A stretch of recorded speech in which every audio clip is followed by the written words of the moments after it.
Welcome. Hello, is this on? Hello, hello. Hello back at you. But hopefully louder this time. How about now? Are we getting close? I can't even tell. Is there a light on it? Do I have to press it on? You know, you put a professor in front of a mic. How about now? Yeah. Oh. Yes. The first applause of the evening is this guy getting the mic on. So, yeah. Well, my name is Castellano, and I'm the Associate Director for the Institute for Advancing American Values and a faculty member in the School of Public Service. And it's my pleasure to welcome you to the Spring 2025 Boise State Listens. Tonight, we get an opportunity to listen to a cross-section of Boise State students on what they value and why. And if this is your first Boise State Listens, hopefully you'll see why it is my favorite event that we put on at the Institute. We regularly get this two questions about the Institute. What is the Institute for Advancing American Values all about? And what do you mean by American values? And I love these questions. The first one's a little easier. Our goal at the Institute is to inspire the students, faculty, and staff of Boise State to talk and listen to each other respectfully about the issues and values that have and continue to shape American life. Pretty simple, and something most folks can get behind. For the second question, what do you mean by American values? I like to respond with everyone's values. And this can be a little awkward, and I'll tell you why. I've been asked if the Institute is a conservative effort to justify the attacks on higher education and to carry out a conservative agenda from within the university. And similarly, it's been suggested to me that we are merely a cover to push back against attacks that the university is indoctrinating our students into some liberal ideology. And to all of that, I say balderdash, which is the nicest word I could think of that would be appropriate. As you all know, Boise State is a public institution, and we seek to reflect the difference of opinion found across Idaho and across the United States. It's a fair question, though. Universities haven't always delivered on this promise. One can look to many recent examples, and in our partisan time, it might be suspect to say that we represent views from across the ideological spectrum. But it's not so hard to do this work. It's not hard to create space for dialogue. It just takes an invitation in good faith, and that's what tonight is about. Personally, I am moved by the collapse of trust in our society. Consider these poll numbers from almost a decade ago. Pew Research found in 2014, and some of you probably have seen this particular survey, 27% of the Democrats polled viewed the Republican Party as a threat to the nation, and 36% of Republicans said the same of Democrats. And do any of us think those numbers have improved since 2014? And a threat, our fellow Americans as threats. And I ask you to let that sink in for a moment. Because here's the rub, we're all in this thing together. I know you've heard that one before. But the Institute's purpose and the purpose of this evening is to advance a core, fundamental part of our Constitution, which simply put, is our collective responsibility to self-government. The Founding Fathers were quite clear about this concept. We've expanded who has the right. Our arc has been about inclusion, workers, women, people of color. But now our conversation is about threats, who is for and who is against America.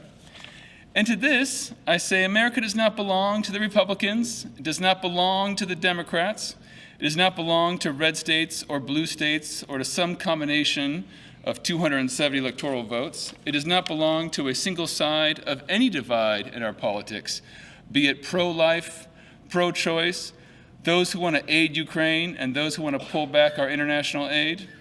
It doesn't belong to Christian nationalists or the progressive left. It's not Trump's America any more than it was Biden's. It belongs to everybody. We all share this country. Its promise, its debts, its history, its future. It is ours to share, as is the responsibility of self-government. What then does that require of you, of us? For beginners, I believe it requires that we know our fellow Americans and their values. It requires that we have a baseline level of respect for each citizen in our country. And we can start by letting in merging traffic and go up from there. Any functioning democracy requires citizens to have some level of trust about one another, and that fellow citizens are not considered threats. Misguided, misinformed, needing exposure to a new perspective. I think every one of us, regardless of where we're at ideologically or value-wise, might think of some group that could use a little bit of new perspective. But remember, liberals are not going to pack up and move to Canada any more than conservatives will. It would do us some good then to remember that respect and trust flow from understanding. And understanding requires interaction. It requires listening. And of course, listening can be awkward. It can be inconvenient. It can be time-consuming. And yet our collective starting point is just this. We have to dedicate some time to knowing our fellow citizens. Which brings me back to tonight. By asking you to listen, we are not aiming to change your mind. We don't expect you. We simply want people to be able to express their views and for others to listen. If nothing else, to better understand those with whom you disagree. From a foundation of respect, we can build a shared experience and a shared republic. This does not mean your thoughts, your feelings, your positions don't matter, or that you should always be quiet. Quite the contrary. We need both. Consider David Foster Wallace, the deceased fiction writer, author. His wise words, he wrote, or said, at a very famous speech some of you I'm sure will know, a commencement speech. He said, "Everything in my own immediate experience supports my deep belief that I am the absolute center of the universe, the realest, most vivid, and important person in existence." And when I read this, it did hit me. I was like, yes, wait. Well, that shouldn't be the response, or should it be the response? But that was also one of the Founding Fathers' insights. We are all self-interested, and so while we celebrate the individual and individual rights, we also need to recall that we are in this together, collectively creating our government, our way of life, our values, everyone's values. Now, Boise State is for one night only this semester. We'll have one again in the fall. But that doesn't mean you can't listen tomorrow. We encourage you to read widely, seek out voices you don't always hear, reach out to those who are different from you. The more we listen and understand, the more we can rebuild the respect and trust that has been lost in this polarized time. If we are not moving forward together with mutual respect as our bond, we are moving apart, and that is not a road I want our republic on. So, to close, I want to thank our absolutely fantastic student speakers this evening. They are showing us the courage we all need to muster, and of course, thank you for listening to them. I'd like to invite Alan Dalton, our MC, to the stage. He is a emeritus faculty member in the Department of Economics and a faculty fellow with the Institute. And Alan and I disagree on many issues. We do have mutual respect, and particularly we disagree on the usefulness of the administrative state. That's an ongoing conversation. But we've had the opportunity to work together on this project, and it's been a real great experience. And I share this just as an example of what we all of course can do. And we both agree that tomorrow we hope that the Boise Broncos will beat Utah State. So, thank you.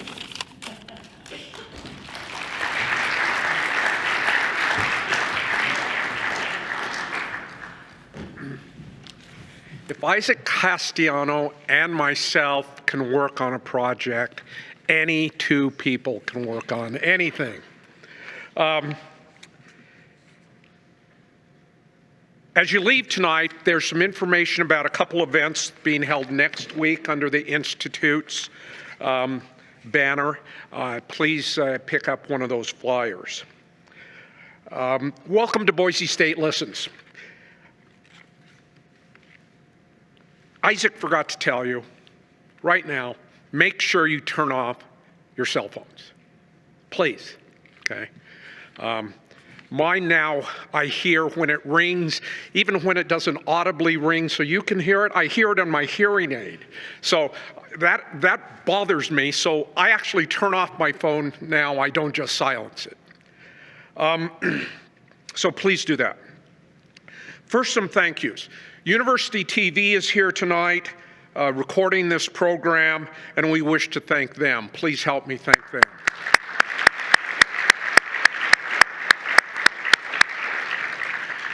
At the end of tonight's program, you're all invited to eat some dessert with us that's back there on that back table, have conversation with each other, thank the speakers individually. This room, the setup, as well as the dessert, has been provided by University Event Services and Catering. Let's thank them.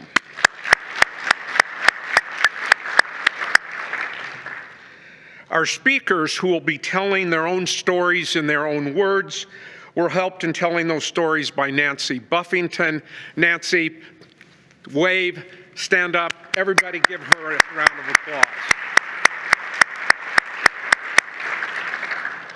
The Institute also wishes to thank Idaho entrepreneur Greg Carr, who funds our community-focused Idaho Listens program and also contributes money to Boise State Listens. He's not here tonight, but let's all thank Greg.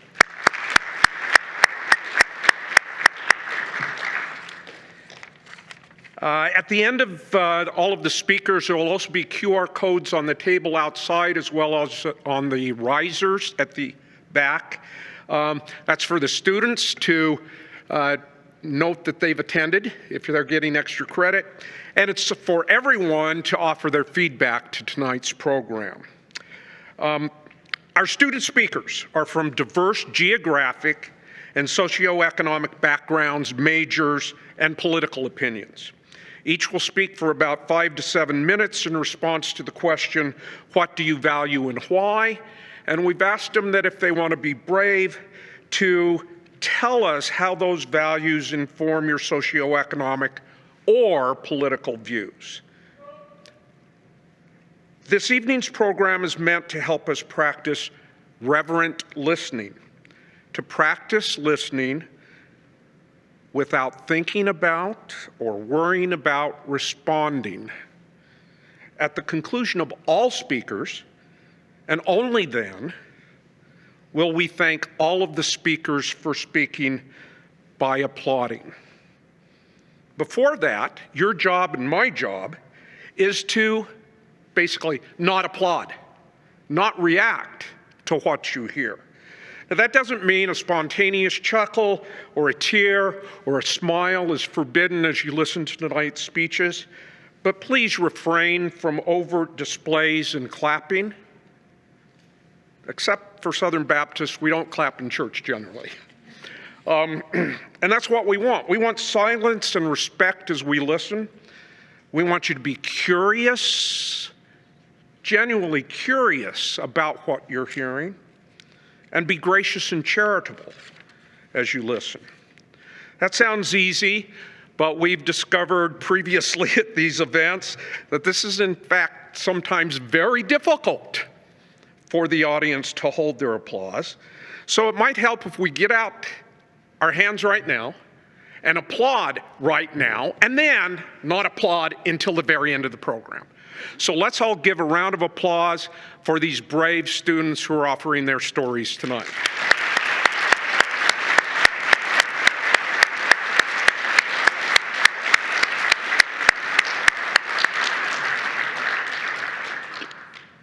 I'll introduce our first speaker, and then each speaker after that will introduce themselves as they wish. Their names are in your program if they don't tell you their names. So once again, please hold your applause until the end of all 7 speakers. Our first speaker is Ezekiel King.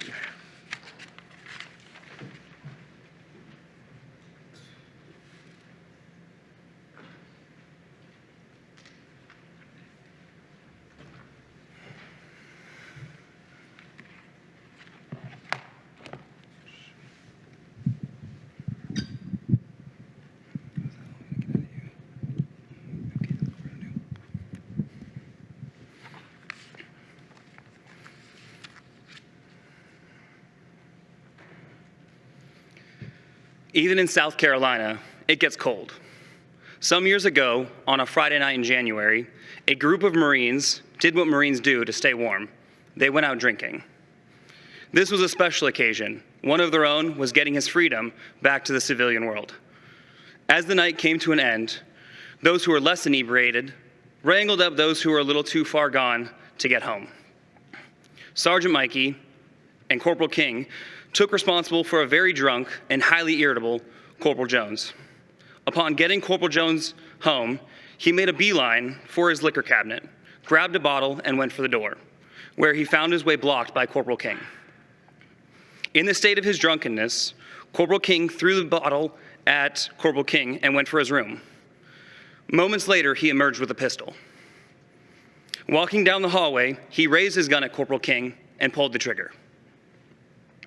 If you haven't guessed by reading the program, I am that Corporal King. And I have thought a lot about that night in the years since. Corporal Jones, like most Marines, was my friend, someone that I cared about, and I just wanted him to get home safely, as I would for any of my friends that night. I have been asked many times, especially by my fellow Marines, why I didn't kill him. After all, he did try to kill me. To many, that reaction would have been justified.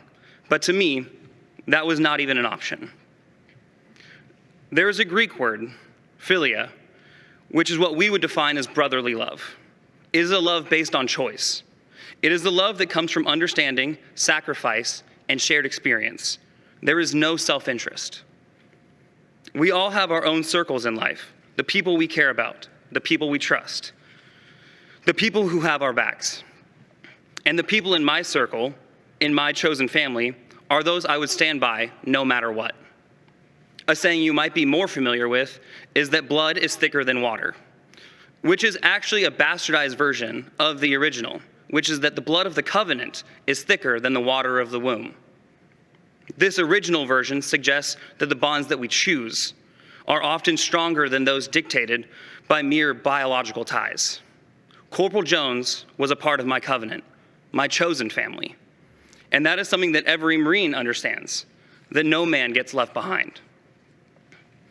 A few months ago, riding up the elevator here in the dorms late at night, there was a couple of other guys, obviously a number of years younger than I am, and they were talking about their nights. One had been out on the town and had a lot to drink. He mentioned how one of their other buddies was so wasted he could barely walk straight. He complained about how annoying that drunk friend was, and finally he said he just walked away. They joked about whether or not that drunk friend would even make it home that night. I cannot fathom calling a person like that friend. No friend would leave you drunk and alone, anywhere, much less downtown. I hope and pray my friends know that I would never abandon them in such a way. I have many new friends and a large chosen family here at college. I make sure they have my number. They know they can call me day or night, and I will come and pick them up or take them where they need to be. I even keep a shovel in the back of my truck if that's what they need from me on that night. I have done many runs to the grocery store with those who don't have cars, more trips to and from the airport than my gas tank cares to count, and I will continue to be there for my circle, my covenant, no matter what. Because that is what philia, what brotherly love, is all about. Being there, no matter the cost, and no matter the inconvenience. Back to that night with Corporal Jones, as he raised his gun and pulled the trigger. Something incredible happened. My good friend, Sergeant Mikey, grabbed Corporal Jones' hands as the gun went off, and the bullet landed inches in front of my feet.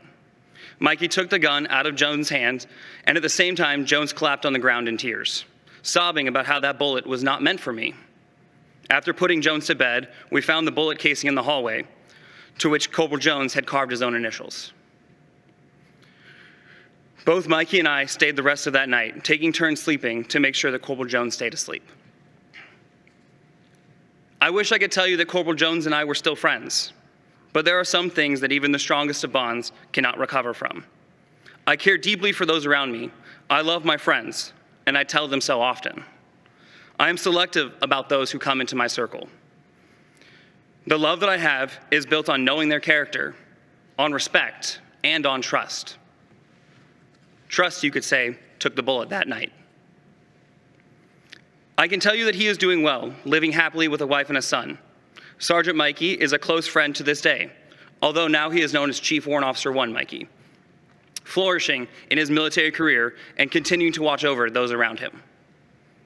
We were a part of the same covenant that night. We were bound by our commitment to one another, And that is what saved me and what saved Corporal Jones. Not blood, not fate, and not even chance, but the bond that we had. We didn't leave each other, even in the darkest moments.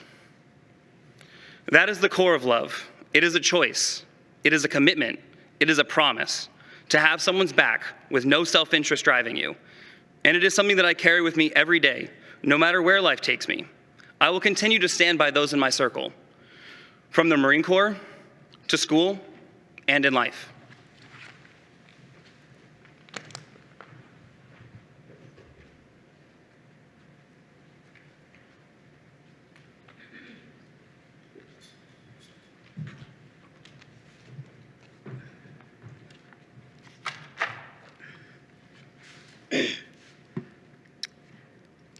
The Lord brings people in our life.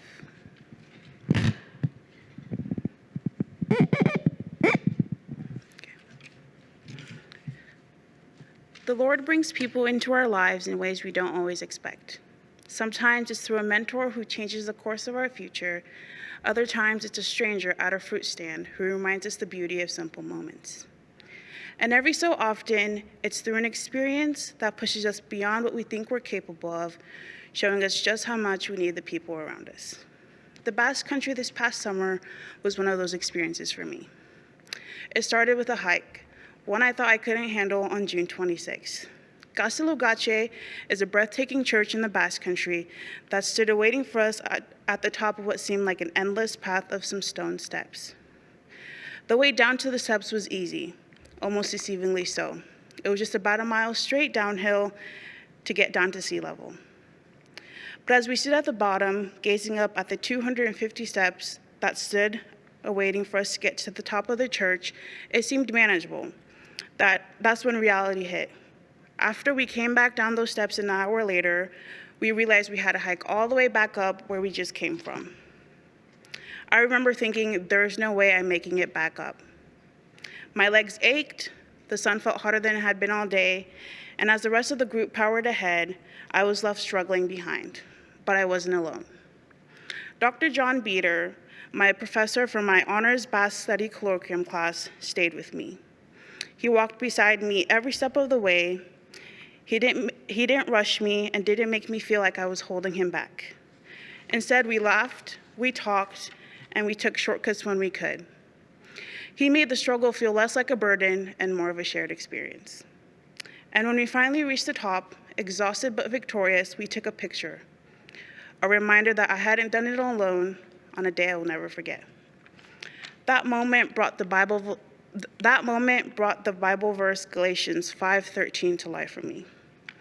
For you, brethren, have been called to liberty, only do not use liberty as an opportunity for the flesh, but through love serve one another.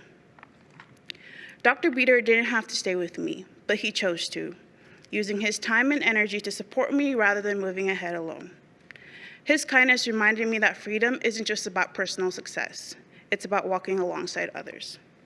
Later that day, my friends and I wandered through the fishing village of Licario, where we stumbled upon a small fruit stand. The man behind the counter greeted us with the biggest smile and was eager to chat. He was so excited to know that we were from America, as he spoke English and never got the chance to practice since no one spoke. At that moment, it wasn't just about buying fruit, it was about connection. He called us his sisters, his besties, and we had a great conversation. When we left that store, we were so excited that we had stopped by. But then a few short moments later, Jessica fell in love with the chocolate bars she bought at the store. She insisted that we go back since we didn't know the next time we'd be able to find them. When he saw us, he instantly grinned and said, "My family." He even gifted us free bananas, carefully picking out the best ones for us. Before we left, we took a picture together, a reminder that even the smallest interactions can leave a lasting impact. After the day I just had earlier, this interaction made my whole day. Ultimately, that day ended up being my favorite day of the whole trip. That day, I saw another side of Galatians 5:13. Serving isn't just about grand gestures. It's about connection. A simple smile, a shared laugh, or a small act of kindness can bring people together in unexpected ways. Love in action builds relationships, turn strangers into friends and moments into lasting memories. I've come to understand how important it is to have a support system that believes in you. It's why I advocate so fiercely for students who face struggles, why I serve as my cohort representative for my nursing class, making sure students' voices are heard, because I genuinely love and care for each one of my peers. I hope to see them succeed and maybe even work together in the future. It's why I work with ASBSU, ensuring that my community, underserved populations are accurately represented. This drive to support and connect with others came full circle for me this past fall. While I was volunteering at a community health clinic that serves underserved populations, I unexpectedly reconnected with one of the first case managers who helped my family and I when he first arrived to Boise as refugees, Josh Campbell. The moment he heard my last name, he instantly remembered my parents and was genuinely happy to hear that they were doing well. That feeling was mutual. When I shared this with my parents, they were filled with joy, recalling how much he had impacted the resettlement journey to Boise over 15 years ago. He helped them find their first job, a place to live, schedule doctor's appointments, and many other things. I'll always remember my dad's genuine smile and his exact words, "Yes, Josh, my good friend." This experience continues to solidify why my research, education, and advocacy focuses on refugee and underserved populations. I believe that connections have power to change lives. When people feel supported and have the right opportunities, their experiences can be transformed. Finding a sense of belonging is not just about self-acceptance, but it's also about creating spaces where people do not have to choose between who they are and where they've come from. When I think of the people who have shaped me, I see them as chapters in my life, each one leaving a small piece of themselves that I carry forward. I am a mosaic of the people who have impacted me. There were different teachers early in my education journey who refused to let me fade in the background. They pushed me to try to speak up for myself and go after what I wanted instead of waiting for it to come to me. They saw something in me that at times I struggled to see in myself. Their lessons, their encouragement, their belief in me is why I value connections so deeply. Because none of us get where we are alone. Life isn't just about where we're going, it's about who we share their journey with. The people we meet along the way shape our experiences, our growth, and our resilience. As I continue moving forward, I know that the Lord will keep placing the right people in my life, exactly when I need them. My hope is that I can do the same for others, offering support, encouragement, and love at just the right time, so they too can feel empowered to keep moving towards their own purpose. And as always, I remember where I've come from, I've already won.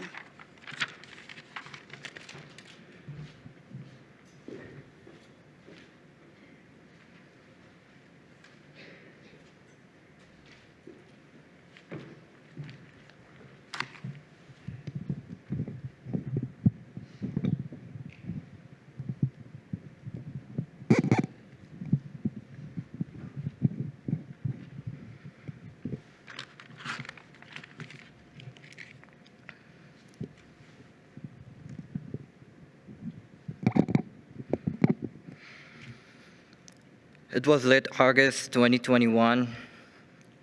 At 3 in the morning, my mom, my 3 brothers, and I left home in Kabul, Afghanistan. We each carried only what we could, a single bag with a few pairs of clothes and our most important documents. It was hard to believe that I was about to flee my homeland. I never imagined that one day I would have to leave the place I had always called home. The road ahead was uncertain, filled with fear and loss. Afghanistan was more than just a place to me. The warmth of community gathering, the aroma of freshly baked naan from neighborhood bakeries, and the echoes of children playing in the streets. The kindness and hospitality of the people and welcoming anyone. The deep sense of unity that bound people together in times of both joy and hardship.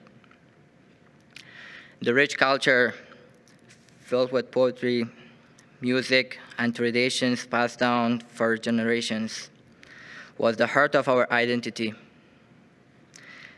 Leaving meant more than just crossing borders. It meant leaving behind a piece of myself. As we approached Kabul airport, chaos unfolded before our eyes. Violence erupted. Guns were pointed at civilians. Thousands of desperate people ran toward the gates, searching for a chance to escape. Foreign forces, overwhelmed by the crowd, threw lighting bombs to control the surge. The air was thick with panic, desperation, and the haunting echoes of a city collapsing.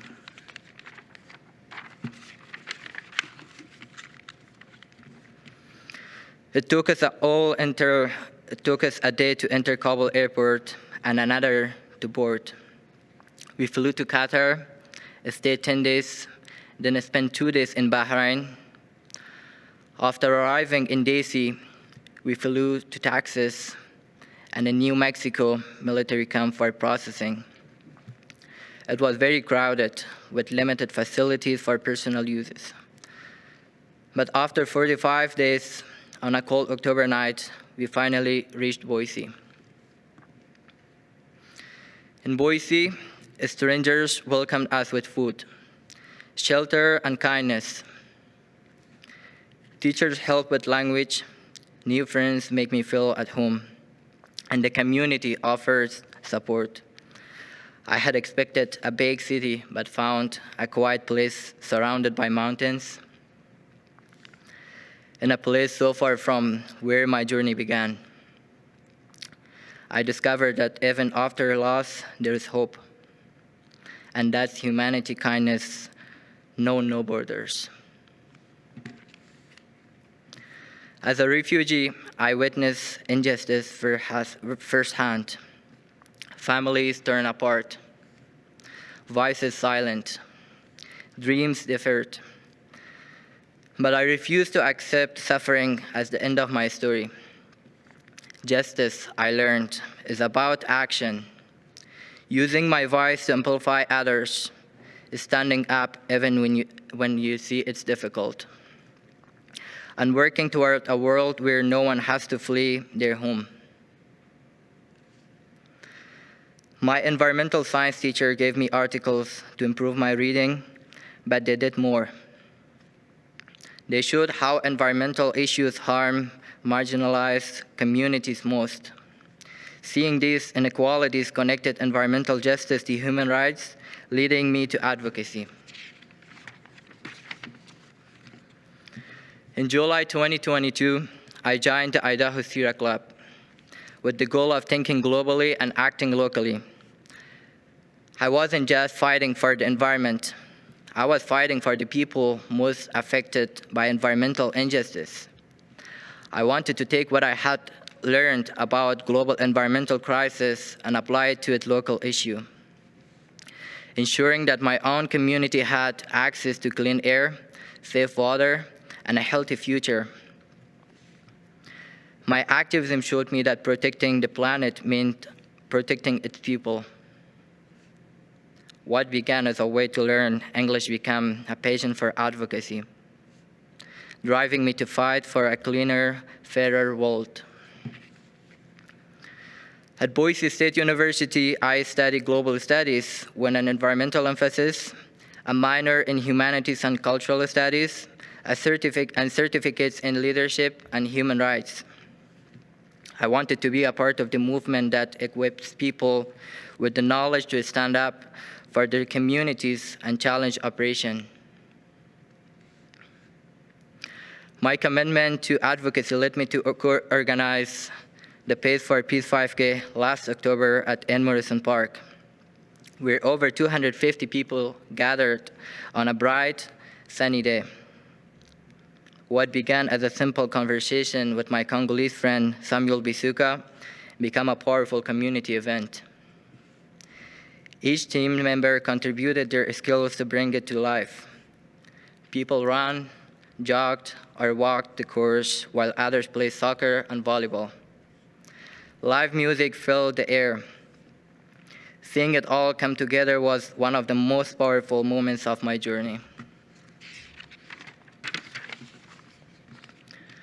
More than just a race, it was a movement to raise awareness about the crisis in the Kivu region of the Democratic Republic of Congo, where mining has displaced families and devastated communities. Step by step, we turned action into impact, raising over $7,000 to support displacement camps with food, clothing, medical supplies, and school materials. This project was deeply personal, not just for me, but for the Congolese refugee in Boise who helped make it happen. Together, as members of resettled communities, we organized this event for those still struggling in our home countries, proving that when people unite for a cause, change is possible.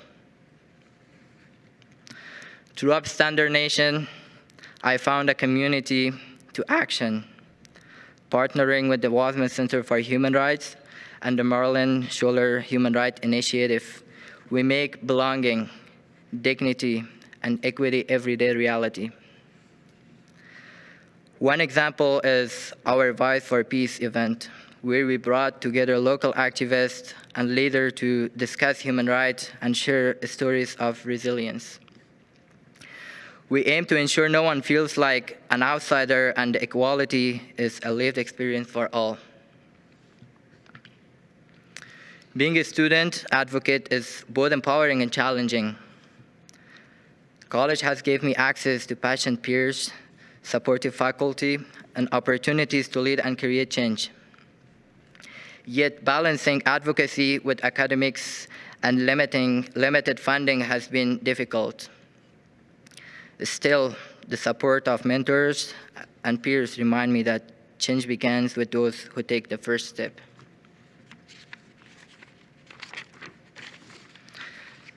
This work is not just mine. It belongs to all of us. Each of us has the power to be an upstander, to challenge injustice, amplify unheard voices, and take action in our communities. Change doesn't start with someone else. It starts with us. So I ask you, what will you stand up for? What change would you help to create? Justice, humanity, and peace are not just dreams. They are responsibilities.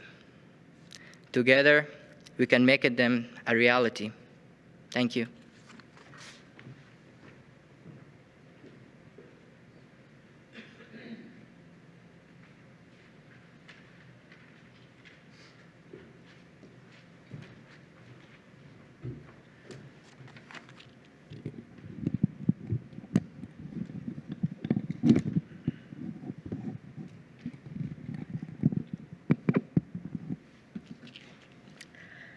I had a great childhood.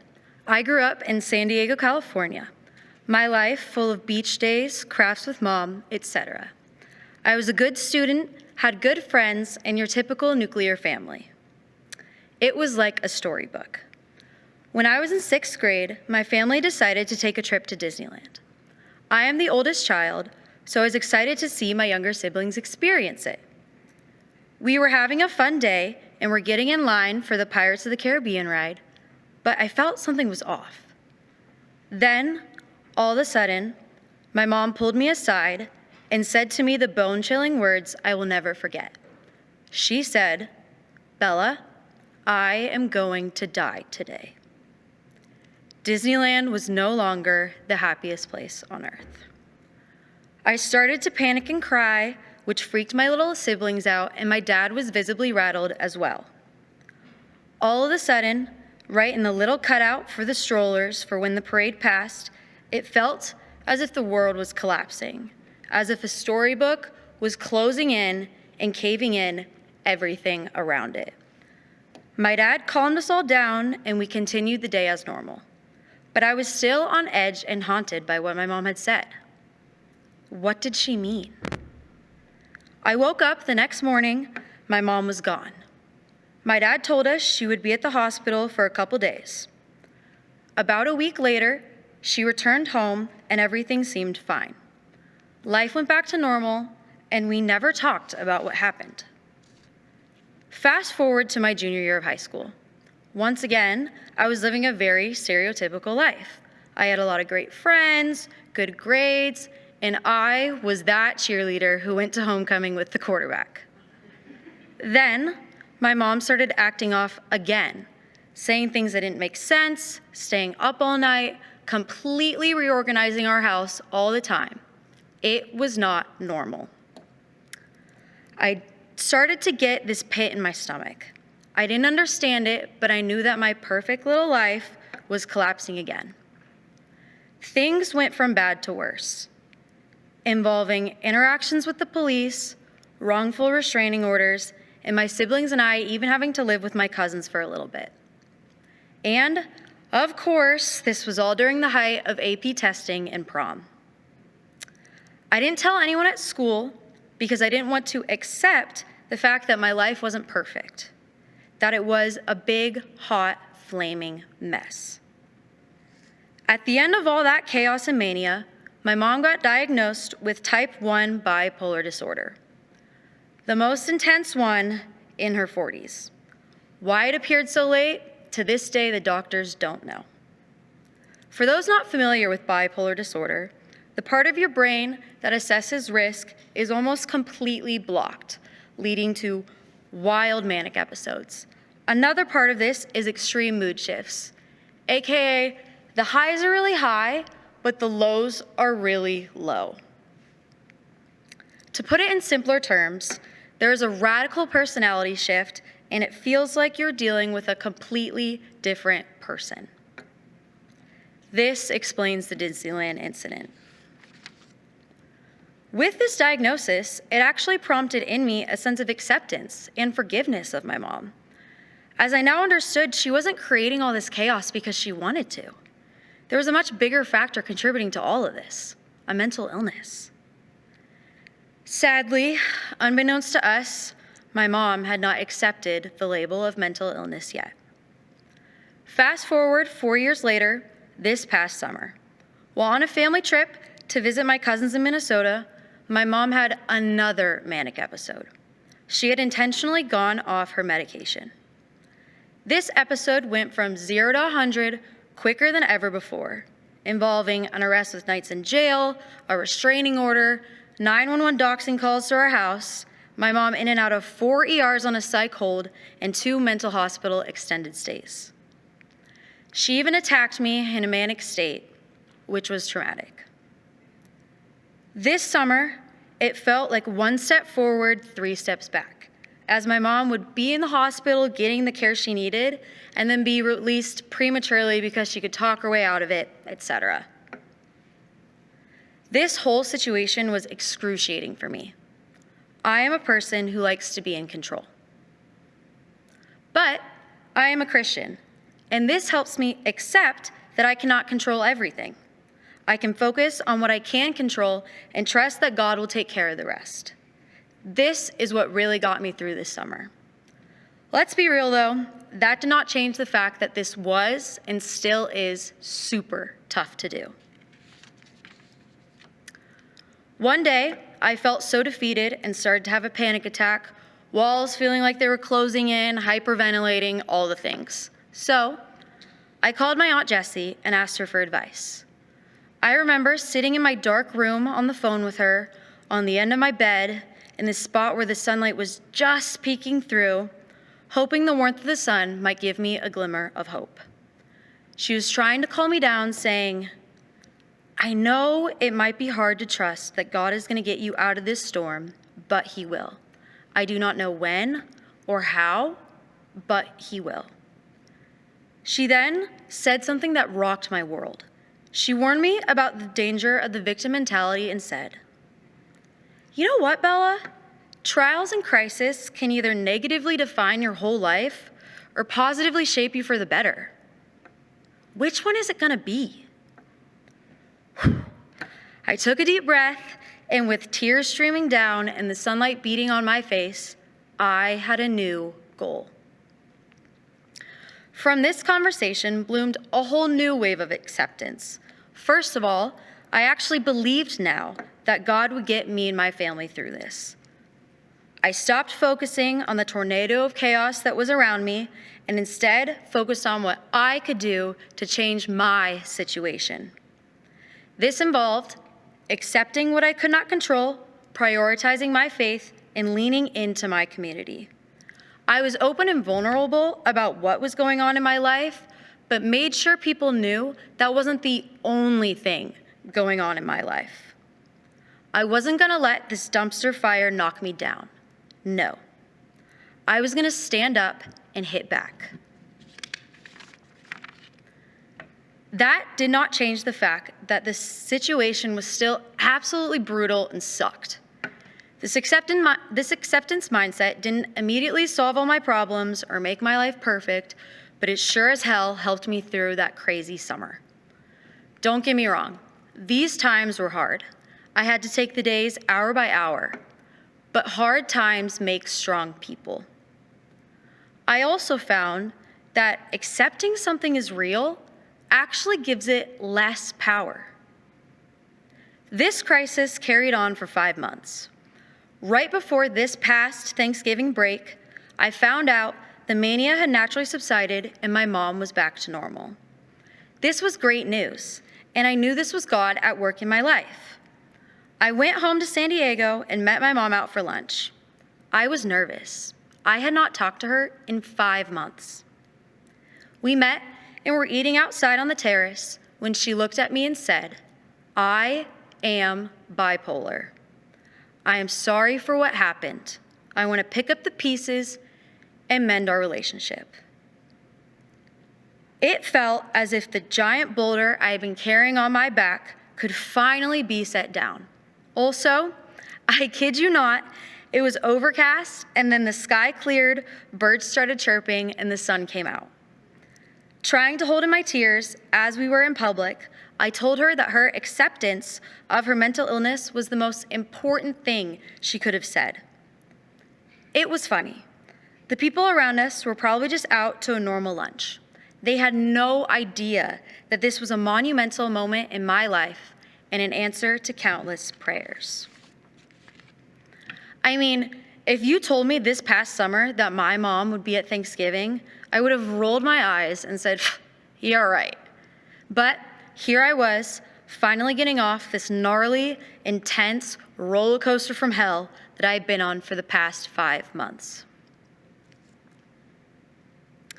This crazy life experience has shaped me for sure.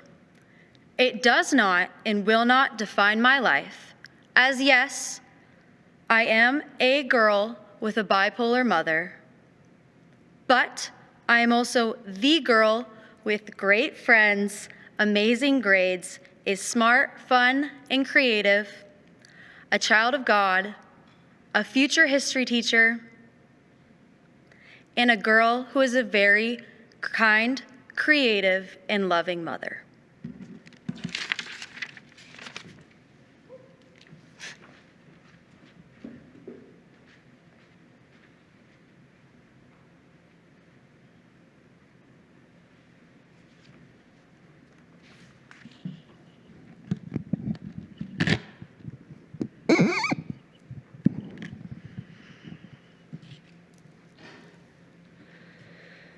Growing up, I was very close to my family.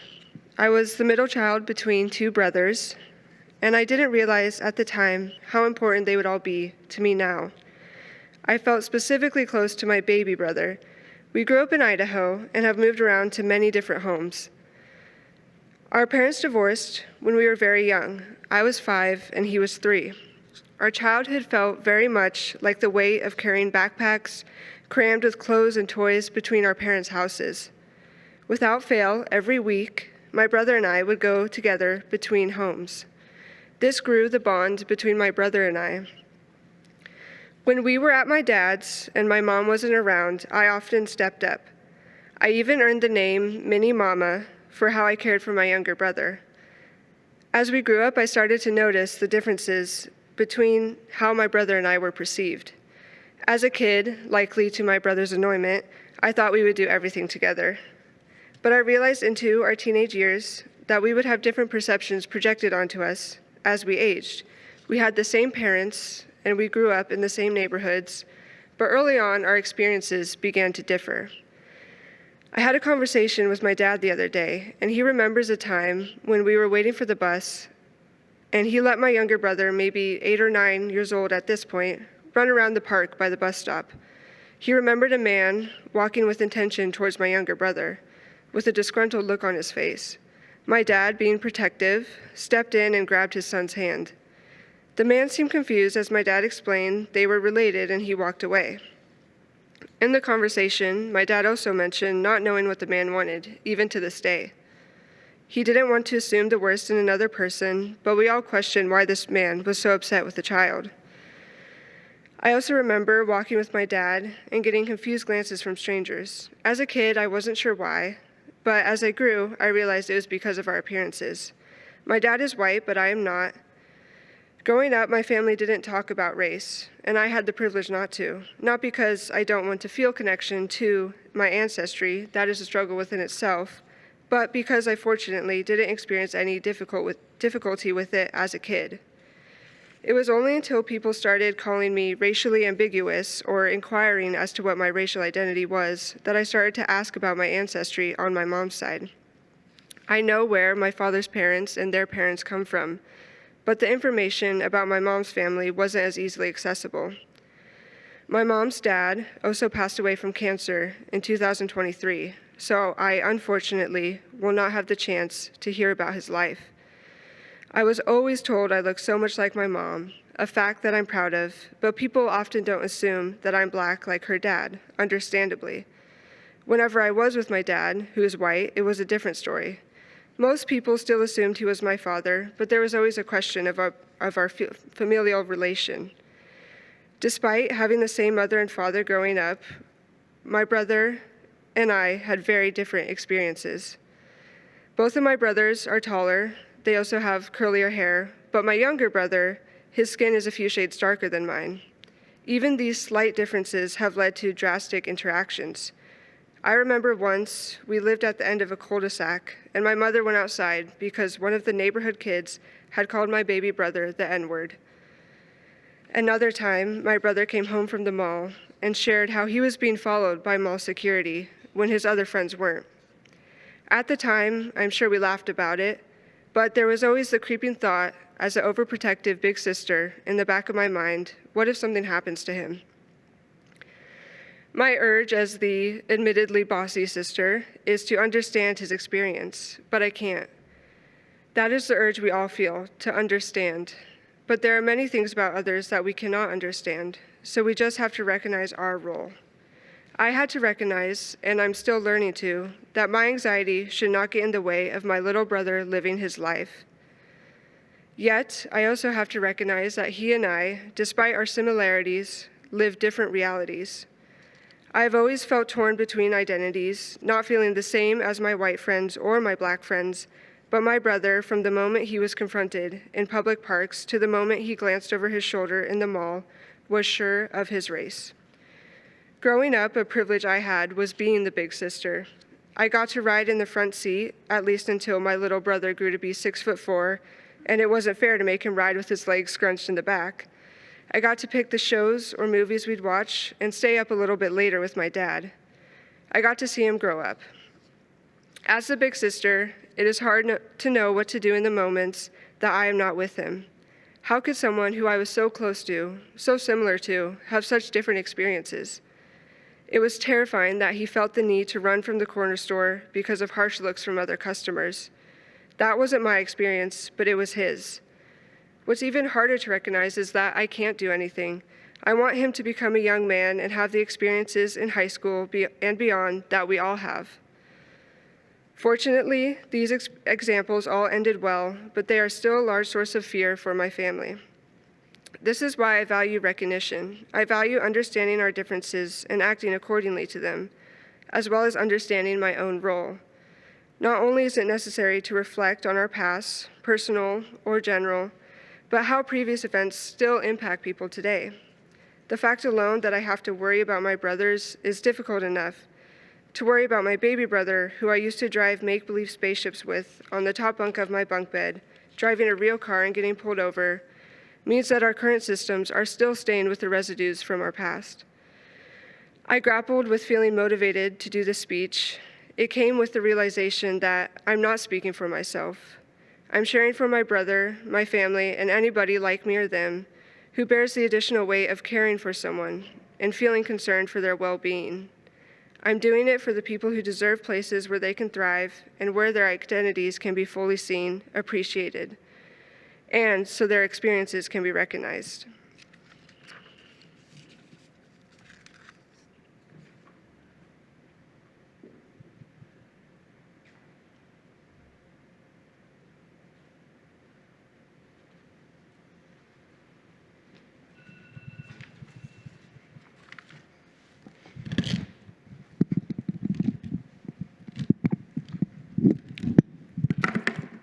Oops.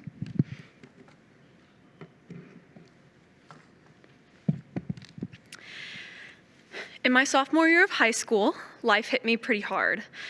Now, I would consider my sophomore year the most impactful part of my high school experience. And at the beginning of the year, I was doing great. I was heavily involved in the theater community at my school, which I absolutely loved. It was the source of pretty much all my involvement in high school, and I was perfectly happy.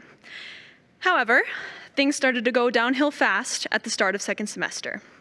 Unrelated to theater, an incident involving two of my closest friends left me completely devastated and heartbroken. Through that, I realized that I actually didn't have the community in theater that I thought I had. I felt like I had lost all my friends, and I honestly had no idea why.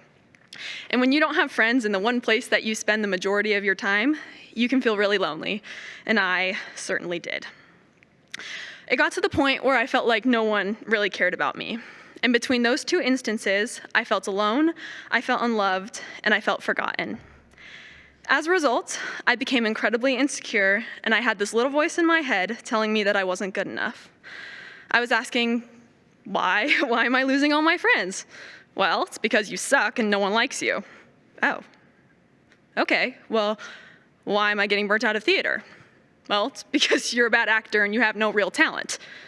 Oh, okay, well, I don't feel like anyone is seeing me. Why is no one seeing me? Because why would they? Nobody cares about you.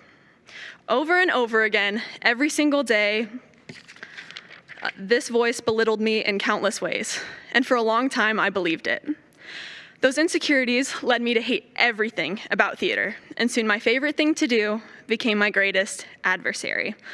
I also began to hate myself as well, and those insecurities led me to not taking care of myself very well. I completely stopped eating at school. I would never eat anything at lunch.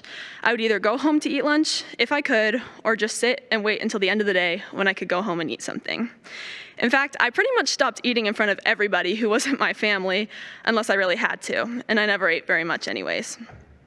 I became exhausted, and as a result, I got sick quite frequently. I hated physically going to school, and I would cry a lot while I was there. It led to thoughts about why I was here on Earth, and would anyone really care if I wasn't? I felt hopeless. So much so that one day I found myself sobbing in a choir practice room at my school to the one person who would listen to me. After this mental breakdown, I went home to my mom, who was working from our house. She was on a work call, but the minute that she saw me, she immediately told her work that she had to go and hung up the call.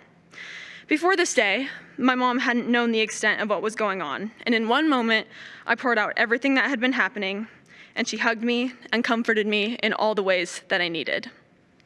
Later that day, I also got a call from my dad, who was on a business trip.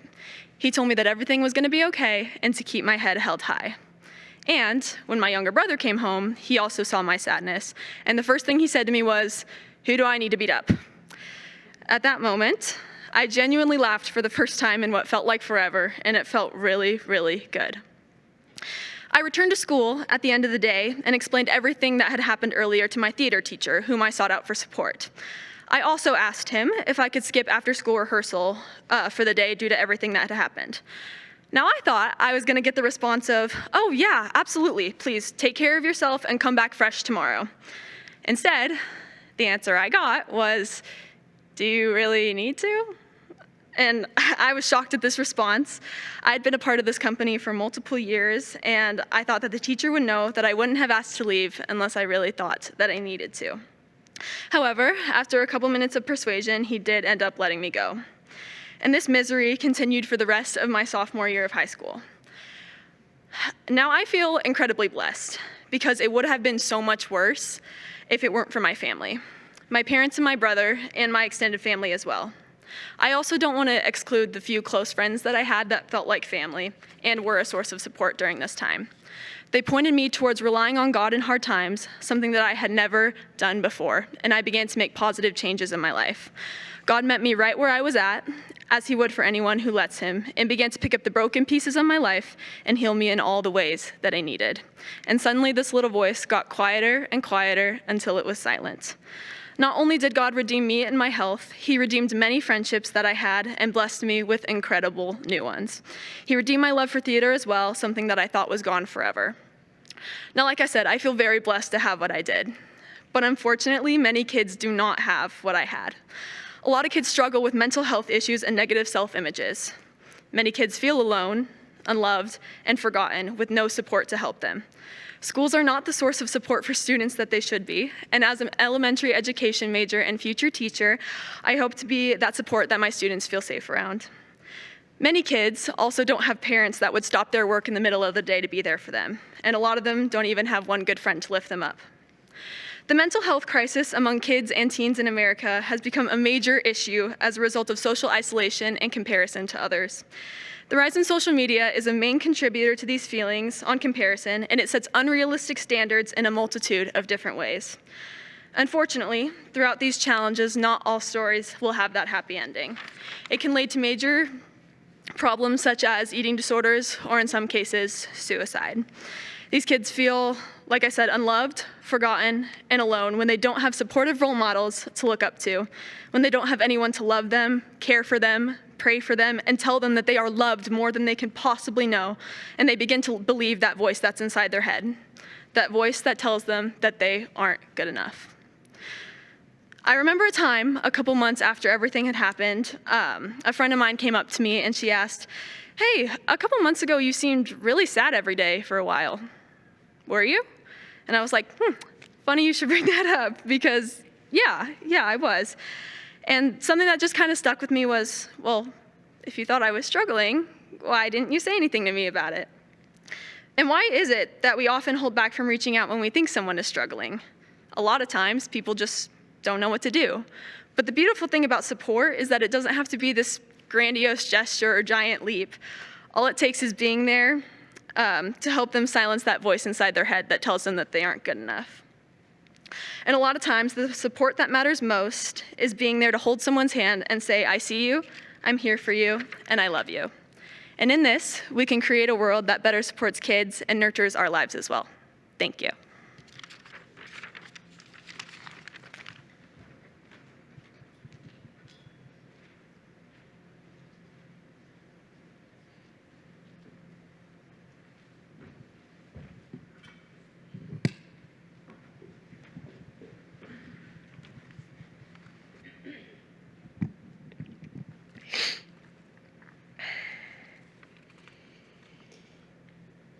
Have you ever explained war to a 7-year-old?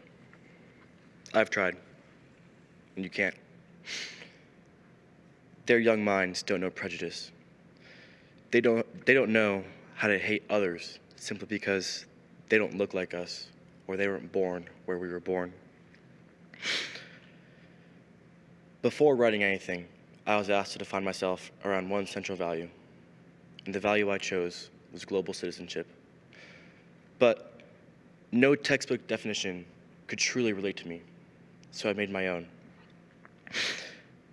Be the person I would have wanted to have if I had no one. For many, war is a distant concept, a series of dates and strategies in history books. But for me, war is personal. It's a story written in the lives of my family, my own experiences, and the confused questions of a child trying to make sense of a fractured world. My dad is from Ukraine, a country with a long and painful history of conflict. His family is from a small village near Mohilov-Podolsky, on Ukraine's southwestern border with Moldova. Every other summer as a child, I went to Ukraine with my parents, immersing myself in its culture and history. Every visit was another cherished memory that I could look back on. In 2020, we were supposed to go back again, but COVID broke out, so we eagerly waited. As travel restrictions loosened and summer drew closer, the time to fly there couldn't come any closer. Then, everything changed. To most people, the days before February 22nd, 2022 are insignificant. To me, my family, and my other home, it's the days before everything came crumbling down. Putin moving troops to the Ukrainian border, tensions slowly rising. We honestly thought that nothing would happen. Just because Russia had invaded before doesn't mean they would do it again.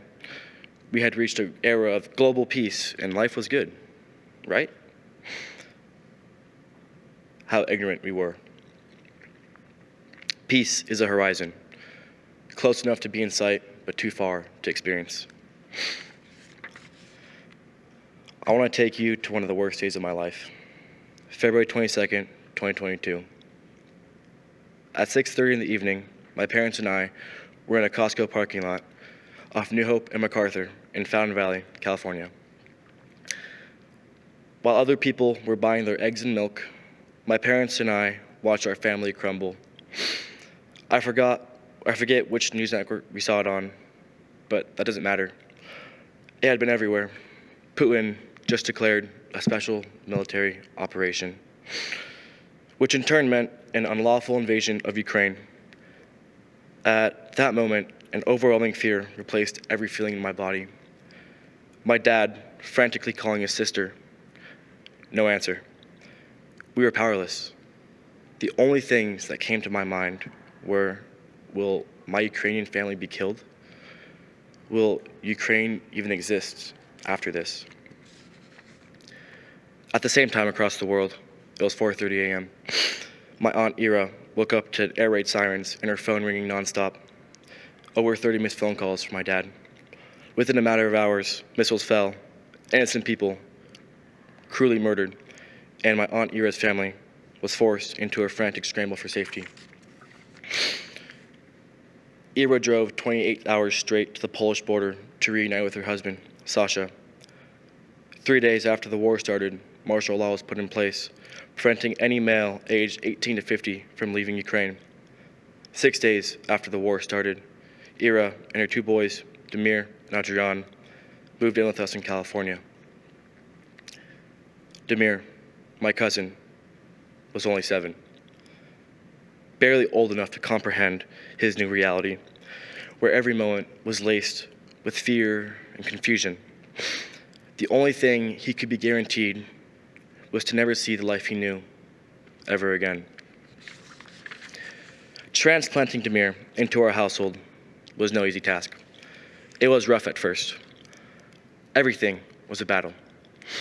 Getting him off electronics, going to school on time, going to practices, going to sleep on time, cleaning up after himself. Everything had a conflict attached to it. Now, I will admit, at first, I would just retaliate and yell back, figuring that if I yelled loud enough, he would conform to what I wanted him to do. The only thing that grew out of this was more resentment between us. After a few months, I knew that I had to change. I tried to understand him. He moved across the world, lost his home, his friends. Everything he knew was gone. His yells were not coming from a place of anger. They were coming from a place of incomprehensible loss and overwhelming confusion. He had lost his entire life. One night, after bath time, Dimir and I were cuddling on the double-sized mattress that he shared with his mom. Our conversation was like every other. Fortnite, Brawl Stars, girls, and the timeless debate of Messi versus Ronaldo. Keeping that same tone, he casually asked me, "Why can't I see my dad? When will I be able to go back to Ukraine? Why are we being invaded?" I didn't know how to respond. You aren't taught in school how to explain war to a child. While attempting to give an answer, I talked about prejudice and how people can hate for no other reason simply because they aren't like me. This only brought up more unanswerable questions. Do all Russians hate me? What did I do wrong? I had no clue what to do. I couldn't lie to him and tell him there was no war because he was already a victim of it. But on the other hand, there are some things that a child cannot understand. The conversation ended with me telling him, there are some things that you cannot understand yet, Dimir. Over the coming weeks and months, the questions replayed again and again in my mind. There's a realness to his questions. There's stories behind them. There's pain. There's growth. There's life. You see, the thing that stuck with me the most was not the questions he was asking, but why he was asking them. Dimir is here tonight. His 10th birthday just passed in January, and he's doing great. As I close, though, there are some questions that I want you to think about. Please, raise your hand if you would like to be in Dimir's position. No one raised their hands. This means you know people are deeply suffering. I have a few more for you. What have you done to try and change the situation? If you haven't tried to change it, how are you feeling? What's going through your heart? How would you have answered Dimir's question? If that last question feels impossible to answer, it's because it is. So, I know you heard a lot tonight, but if you could take just 2 things from my story, it would be the questions that I keep asking myself. Why does Dimir even have to ask these questions? Why does any kid have to ask these questions? Thank you.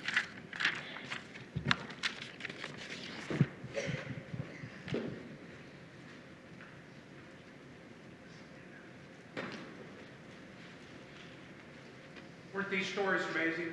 Let's thank them.